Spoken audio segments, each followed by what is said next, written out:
Good morning, Rabotai. Yesterday we were speaking about some of the halachot of sitting versus standing during Tfilat Amida. Now, as the name connotes, Tfilat Amida, preferably Lefita Kanat Chachamim, should be standing with one's feet together. Like we spoke about yesterday, sometimes there are onasim, sometimes there are situations beyond one's control, and the person can't do anything about it, he has to sit. Now, we spoke about what happens if the onus passes. Another instance where this can happen is on a plane. Many times when a person's either on a plane or on a train, and the time for tefillah comes, and he wants to pray tefillat Amida. Now, what happens is, sometimes you get lucky and you can. Sometimes there's turbulence, and sometimes they get very antsy if you stand up. They say, they start announcing on the loudspeaker, sit down, sit down. So what do you do if Zman tefillah comes? So over there, bivadai, because of the sakana involved, you sit down and you pray Amida.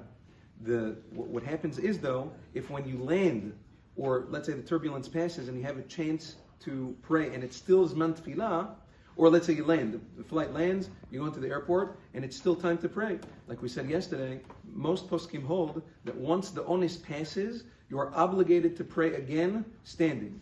Nevertheless, there's a machloket, some poskim say you're already yotzeh, therefore over there what you should do is pray once again, b'tnai nedava. You should say, if I'm chayav to pray, then this is a tfilat chova. And if I'm not chayav to pray, if I'm already yotzeh, this should be tfilat nedava. You don't have to add anything into the tfilah, just pray it again. Now, this just a side point with regards to praying on the plane.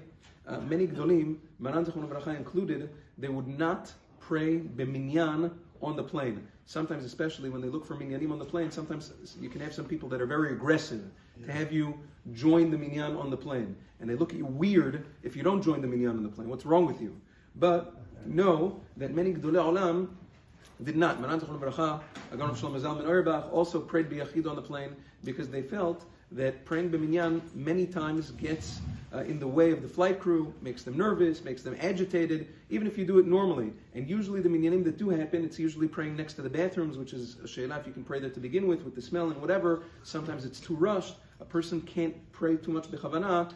In that situation, it's better to pray b'yachidut, like the Gedolei Olam did, with tov me'at b'chavana, me'harbe shelo b'chavana, and that is that's what a person should do. Also, even if you're praying by yourself, either by your seat or by an emergency exit, make sure it's not in a way that disturbs your neighbor, right? Sometimes, right, so I've seen it on planes also, right? You look, there's not really zmanim on the plane, but as soon as you see a crack of light outside the window, boom, right?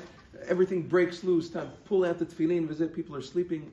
You have to use judgment. Sometimes a person, you don't have to destroy your neighbors just because it's time for tefillat shacharit. Yom Tov.